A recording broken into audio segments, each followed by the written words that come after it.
झिलमिल नाम की एक लड़की थी जो गांव में अपने माँ बाप के साथ खुशी खुशी रहती थी।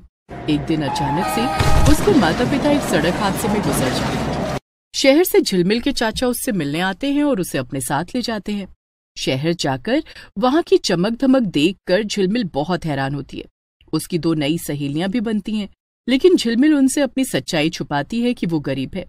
लेकिन एक दिन उन्हें सब पता चल जाता है जब वो झिलमिल के घर आ जाती हैं। आइए साथ मिलकर देखते हैं गरीब स्टूडेंट के घर आई अमीर सहेलियों की कहानी। बेटा झिलमिल, तुम यहाँ अकेले क्या करोगी? तुम मेरे साथ शहर चलो, मैं वहां पर तुम्हारा दाखिला एक अच्छे स्कूल में करवा दूंगा और तुम्हें अकेले भी नहीं रहना पड़ेगा। पर चाचा जी, मैं तो कभी शहर में नहीं रही। अरे चिंता क्यों करती हो बेटी, मैं तो हूं ना। और यहाँ तो अच्छी पढ़ाई भी नहीं होती। तुम इतनी समझदार हो पढ़ाई में, शहर में तुम्हारा भविष्य और अच्छा होगा। ये सुनकर झिलमिल सोच में पड़ जाती है और अपने चाचा से कहती है, ठीक है चाचा जी, जैसा आपको ठीक लगे। और माँ पिताजी होते तो वो भी यही चाहते कि मैं अच्छे से पढ़ाई लिखाई करूँ। इसके बाद झिलमिल के चाचा उसे अपने साथ शहर ले जाते हैं। वो शहर की एक छोटी सी बस्ती में रहते थे। वहीं पर उनकी एक छोटी सी झोपड़ी थी। बेटा, यहीं बस्ती के पास एक बहुत बड़ा और अच्छा स्कूल है। मैं कल तुझे वहीं ले चलूंगा और तेरा दाखिला करवा दूंगा।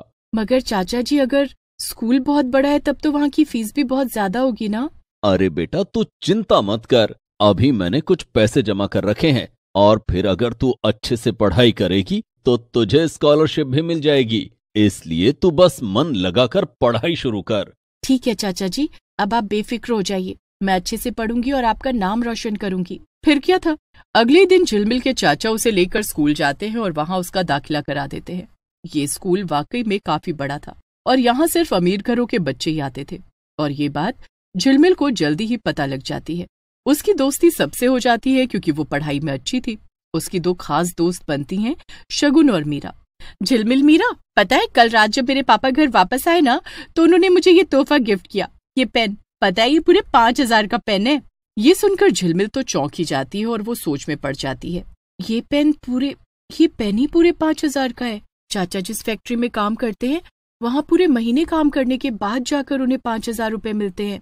झिलमिल ये सब सोच ही रही थी कि तभी मीरा कहती है, अरे वाह, पेन तो बहुत सुंदर है शगुन, मगर तेरे पास ये क्या करेगा, तू तो पढ़ाई करती नहीं।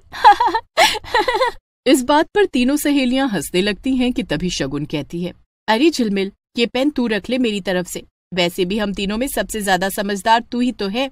अरे नहीं नहीं, ये इतना महंगा पेन भला मैं कैसे रख सकती हूँ शगुन। अरे ये इतना भी महंगा कहाँ है झिलमिल, रख लेना, देख तेरे पेन की इंक भी खत्म होने वाली है। हाँ हाँ झिलमिल, रख ले। शगुन और मीरा के बहुत जिद करने पर झिलमिल वो पेन रख लेती है। इसके बाद मीरा कहती है, अरे हाँ झिलमिल, शगुन, तुम दोनों को कल मेरे जन्मदिन की पार्टी पर घर आना ही होगा, ठीक है? मैंने अपनी क्लास के सारे बच्चों को बुलाया है। क्या, घर आना होगा? ये सुनकर झिलमिल थोड़ा परेशान हो जाती है। अगर मैं इसके घर गई तो कुछ दिन बाद मेरा जन्मदिन है, तो ये भी मेरे घर आने की जिद करेंगी। और भला मैं अपनी गरीब बस्ती की छोटी सी झोपड़ी में इन्हें कैसे ले जा पाऊंगी? क्या हुआ झिलमिल, किस सोच में पड़ गई? तू भी आएगी ना? नहीं मीरा, वो मेरा घर तो बहुत दूर है ना, मैं कैसे आ पाऊंगी? अरे झिलमिल, तो मैं तुझे अपनी गाड़ी से लेने आ जाऊंगी ना। अपने घर का पता तो बताना जरा। क्या? नहीं नहीं, रहने दो शगुन, वो मेरे चाचा जी है ना, मैं उनसे कह दूंगी, वो मुझे अपनी गाड़ी से छोड़ देंगे।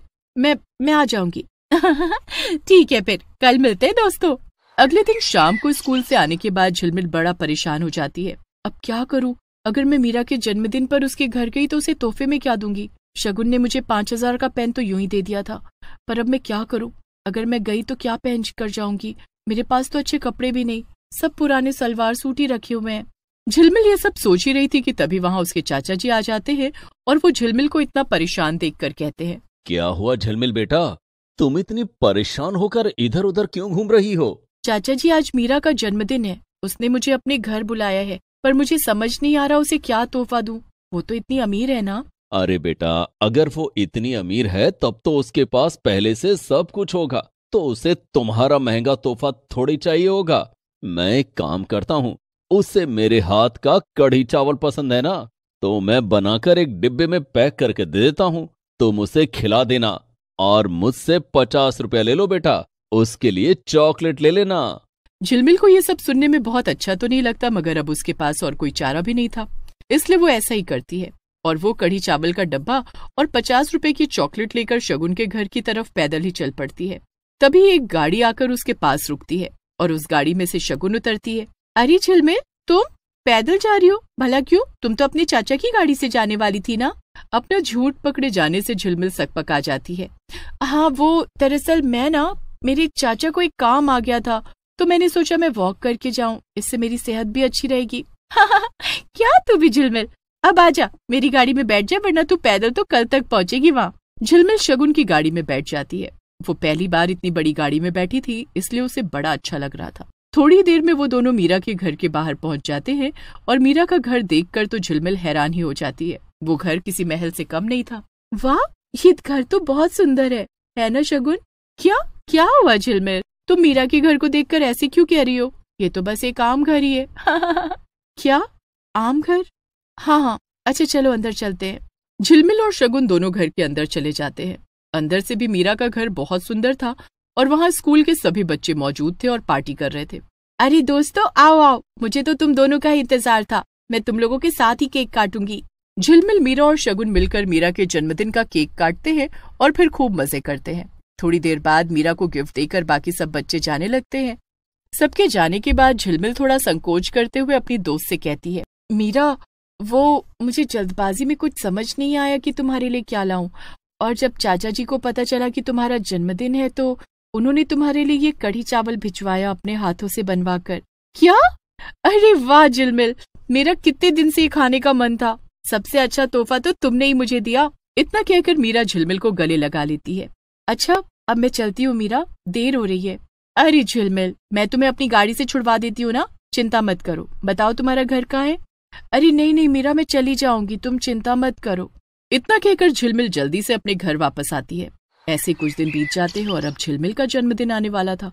लेकिन झिलमिल का जन्मदिन था, उसके एक दिन पहले ही पता नहीं कैसे मीरा और शगुन को पता चल जाता है। वो झिलमिल से कहती हैं, अरे झिलमिल, कल तुम्हारा जन्मदिन है और तुमने हमें बताया भी नहीं। भला ये क्या बात हुई? हम पार्टी लिए बिना नहीं मानने वाले। झिलमिल को कुछ समझ नहीं आता तो वो यही बोल देती है, नहीं दोस्तों, वो दरअसल मैं भी भूल गई थी कि कल मेरा जन्मदिन है। तुम चिंता मत करो, मैं तुम दोनों को स्कूल की कैंटीन में पार्टी दे दूंगी ना। लेकिन घर आकर अब झिलमिल और ज्यादा परेशान हो जाती है। हे भगवान, अब क्या करूं? कैंटीन का खाना तो बहुत महंगा होता है, इतने पैसे कहाँ से लाऊंगी? मैंने झूठ बोला ही क्या? मुझे सबको सच बता देना चाहिए था कि मैं बस्ती में रहती हूँ और गरीब हूँ।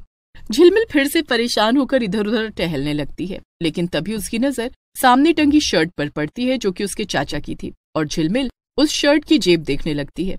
झिलमिल को उसमें 500 रुपए का एक नोट भी मिल जाता है। ये क्या, 500 रुपए? इसमें तो मैं आराम से मीरा और शगुन को कैंटीन में पार्टी दे पाऊंगी। क्या करूं? वैसे भी चाचा जी को पता थोड़ी लगेगा, उन्हें लगेगा कि पैसे कहीं गिर गए। कह दूंगी मैंने नहीं लिए, इसे अपने पास ही रख लेती हूँ। झिलमिल उन पैसों को अपने पास रख लेती है। शाम को उसके चाचा उससे पूछते भी हैं कि क्या झिलमिल ने उनकी शर्ट से पैसे लिए, मगर झिलमिल साफ इनकार कर देती है। अगले दिन उन्हीं पैसों से झिलमिल अपने दोस्तों को पार्टी दे देती है, मगर घर आने के बाद उसे बहुत बुरा लगता है कि उसने चोरी की। तभी उसके चाचा घर आ जाते हैं। बेटा झिलमिल, जन्मदिन मुबारक हो। देखो, मैं तुम्हारे लिए एक छोटा सा जन्मदिन का केक लाया हूँ। मैं तो तुम्हारे लिए बहुत सा सामान लाना चाहता था, जिसके लिए मैंने ज्यादा काम करके पैसे भी जमा किए थे, मगर शायद वो मेरी जेब से कहीं गिर गए। मगर कोई बात नहीं, हम अभी भी अच्छे से तुम्हारा जन्मदिन मना सकते हैं। अपने चाचा की ये बात सुनकर झिलमिल की आंखों में आंसू आ जाते हैं और वो जोर जोर से रोने लगती है। ये देखकर उसके चाचा को कुछ समझ नहीं आता। क्या हुआ झिलमिल बेटा, तुम रो क्यों रही हो? क्या तुम्हें अपने मम्मी पापा की याद आ रही है? नहीं चाचा जी, ये बात नहीं, मुझे माफ कर दीजिए, मैंने ही वो पैसे चुराए थे आपकी जेब से। झिलमिल अपने चाचा को सारी बात बता देती है।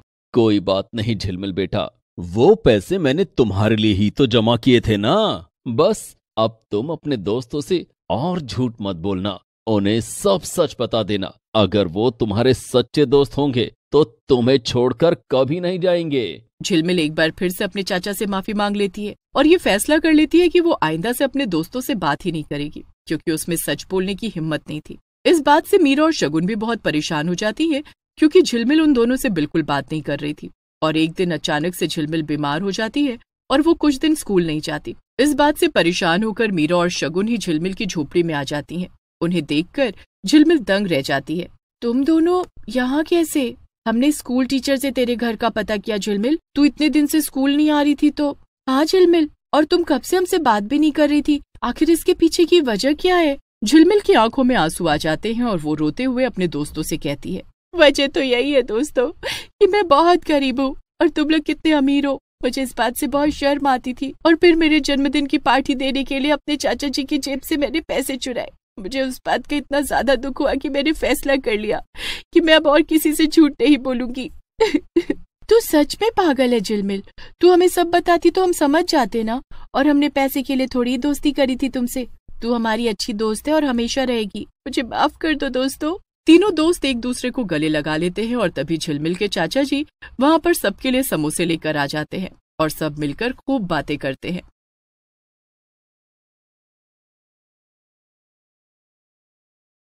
हर्षी की पड़ोसन उर्मी बहुत झगड़ालू थी।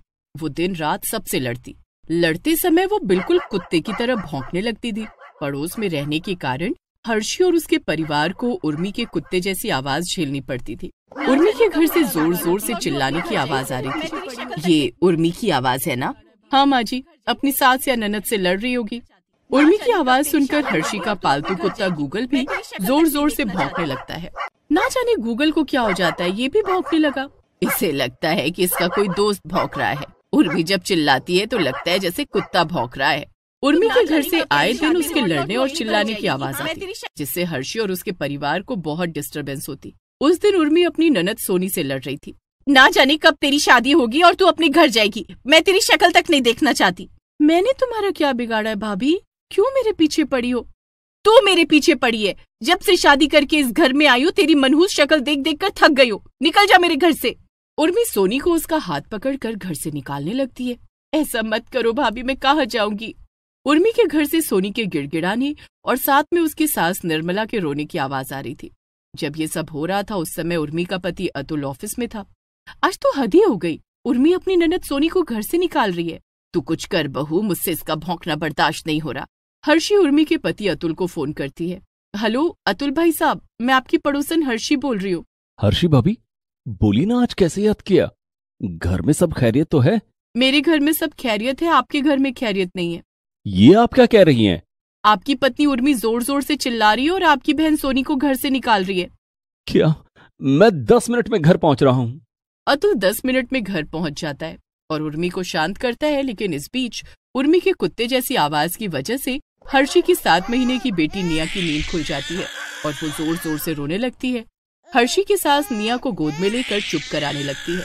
उर्मी की वजह से मेरी बच्ची की नींद पूरी नहीं हो पाती, पता नहीं सिर्फ हम ही परेशान हैं, क्या दूसरे पड़ोसियों को कोई दिक्कत नहीं है?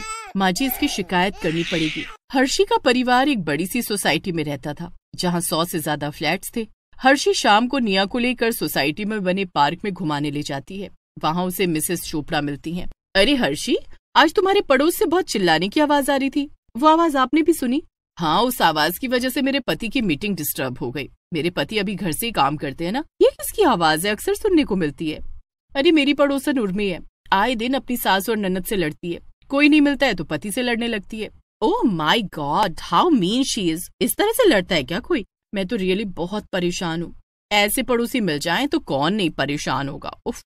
बातें करने के बाद हर्षी निया को लेकर घर वापस आ जाती है।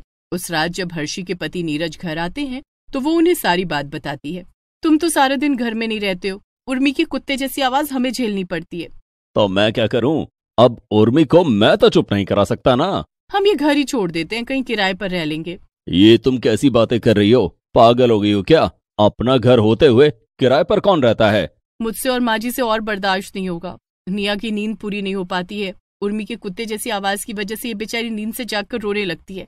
इसे चुप कराने में घंटों लग जाते हैं। नीरज हंसते हुए कहता है गूगल को दोस्त मिल गई, और क्या चाहिए? गूगल को भी उर्मी का भौंकना नहीं पसंद। नीरज बातों को हंसकर टाल देता है और सब खाना खाकर सोने चले जाते हैं। लेकिन आधी रात को फिर उर्मी कुत्तों की तरह भौंकने लगती है। सबकी नींद खुल जाती है। ये आधी रात को कौन चिल्ला रहा है? हमारी पड़ोसन उर्मी चिल्ला रही है। उर्मी के चिल्लाने की आवाज से निया नींद से जाग जाती है और रोने लगती है। नीरज उठकर कमरे की सारी खिड़कियां बंद कर देता है। लेकिन उसके बाद भी उर्मी की आवाज उनके घर तक आ रही थी। हर्षी की सास भी जाग जाती हैं। नीरज बेटा जरा देख तो उर्मी के घर में क्या हो रहा है। नीरज और हर्षी घर से बाहर निकले तो देखा कि दूसरे पड़ोसी भी जाग गए थे। अरे नीरज भाई, ये क्या हो रहा है? हमें कल ऑफिस भी जाना है। सारे लोग उर्मी की आवाज सुन रहे थे। वो अपने पति से कह रही थी, मुझे अभी के अभी ये टीवी मेरे कमरे में चाहिए। लेकिन उर्मी, अभी रात के 2 बजे हैं। इतनी रात में ये काम कौन करेगा? मैं संडे को बढ़े बुलाकर करवा दूंगा। तुम्हें मैं कितने दिनों से बोल रही हूँ, लेकिन तुमने नहीं कराया। मैं रात को टीवी देखकर सोती हूँ। अब से मैं बाहर टीवी नहीं देखूंगी। उर्मी के घर के बाहर बहुत सारे लोग जमा हो गए थे। नीरज ने उर्मी के घर की घंटी बजाई। अतुल ने दरवाजा खोला। क्या हुआ भाई साहब? ये तो हम लोग पूछना चाहते हैं कि रात के 2 बजे आपके घर में क्या हो रहा है? हमें सुबह ऑफिस जाना होता है। इस तरह से रातों को हमारी नींद खराब करोगे तो हम नौकरी कैसे करेंगे? मैं उर्मी को शांत कराने की कोशिश करता हूँ। आप रहने दो जी, भाभी जी को मैं शांत करता हूँ। मुझे टीवी लगाना आता है। मैं आपके कमरे में टीवी लगा दूंगा। ऐसा कहकर मिस्टर छाबड़ा उर्मी के घर में घुस जाते हैं और उर्मी के कमरे में टीवी लगा देते हैं। भाभी जी, अब आप खुश हो ना? अब आप सो जाओ और हमें भी सोने दो। जी भाई साहब। इन सब में सुबह के 4 बज गए थे। नीरज दोबारा सो तो जाता है, लेकिन सुबह वो देर से जागता है और उसे ऑफिस जाने में देर हो जाती है। ओहो, आज तो बहुत देर हो गई। अब समझ में आया कि उर्मी के भौंकने की वजह से हमें कितनी परेशानी झेलनी पड़ती है। हाँ यार, लेकिन अब कर भी क्या सकते हैं। कुछ दिन शांति से गुजरता है, लेकिन एक दिन फिर उर्मी किसी से लड़ रही होती है। ये तो उर्मी की आवाज है ना, लेकिन इस बार आवाज बाहर से आ रही है। लगता है वो किसी बाहरी आदमी से लड़ रही है। हर्षी खिड़की से देखती है कि उर्मी सोसाइटी के गेट पर खड़े गार्ड से लड़ रही थी। तुम्हारी हिम्मत कैसे हुई मेरे ऑर्डर को गेट पर रोकने की? हाँ मैडम, मैंने आपको बहुत बार फोन किया, लेकिन आपने फोन नहीं उठाया। हमारे मैनेजर का ऑर्डर है कि बिना इजाजत किसी बाहरी व्यक्ति को अंदर नहीं जाने देना है। कहाँ है तुम्हारा मैनेजर? उसे अभी मेरे सामने बुलाओ। गार्ड मैनेजर को बुलाता है। उर्मी उसके साथ भी बदतमीजी करती है। इस बीच ऑर्डर लेकर आया हुआ व्यक्ति बार बार उर्मी से कहता है कि वो पेमेंट कर दे, लेकिन वो तो किसी की सुन ही नहीं रही थी। हर्षी खिड़की से सारा नजारा देखकर अपनी सास को बताती है।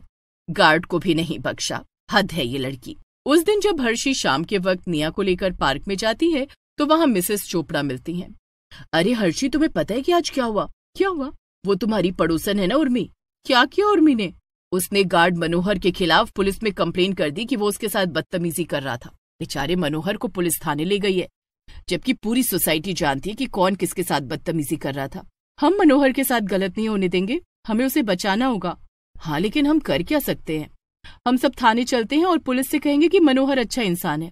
ठीक है, लेकिन मेरे पति के आने का वक्त हो गया है। क्यों ना हम सब अपने अपने पतियों के साथ चलें? ठीक है।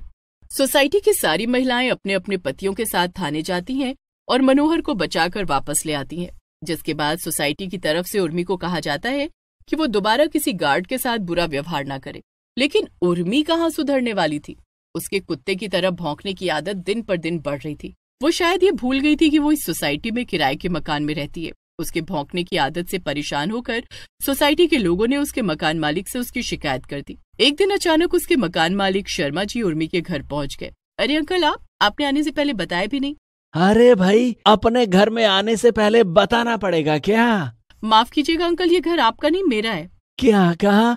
ये तुम्हारा घर है? हाँ, हम आपको किराया देते हैं ना, तो ये घर हमारा हुआ। जिस दिन हम यहाँ से चले जाएंगे उस दिन ये घर आपका हो जाएगा। या जिस दिन मैं तुम लोगों को इस घर से निकाल दूंगा उस दिन ये घर मेरा हो जाएगा। ऐसे कैसे आप हम इस घर से निकाल देंगे? हाँ। और फिर उर्मी शर्मा जी के साथ भी बदतमीजी करने लगती है और कुत्ते की तरह जोर जोर से भौंकने लगती है। गुस्साए शर्मा जी ने तुरंत उर्मी के पति अतुल को फोन किया और उसे घर बुलाया। अतुल ऑफिस से भागा भागा घर आता है। क्या बात है अंकल, आपने मुझे अर्जेंट में क्यों बुलाया? अतुल, मेरा घर अब खाली कर दो। अतुल सारी बात समझ जाता है। वो शर्मा जी से बार बार माफी मांगता है, लेकिन शर्मा जी कहाँ सुनने वाले थे। अतुल को उसी दिन घर खाली करना पड़ता है। उर्मी के जाने के बाद हर्षी, उसका परिवार, बल्कि पूरी सोसाइटी ने चैन की सांस ली। Please subscribe this channel.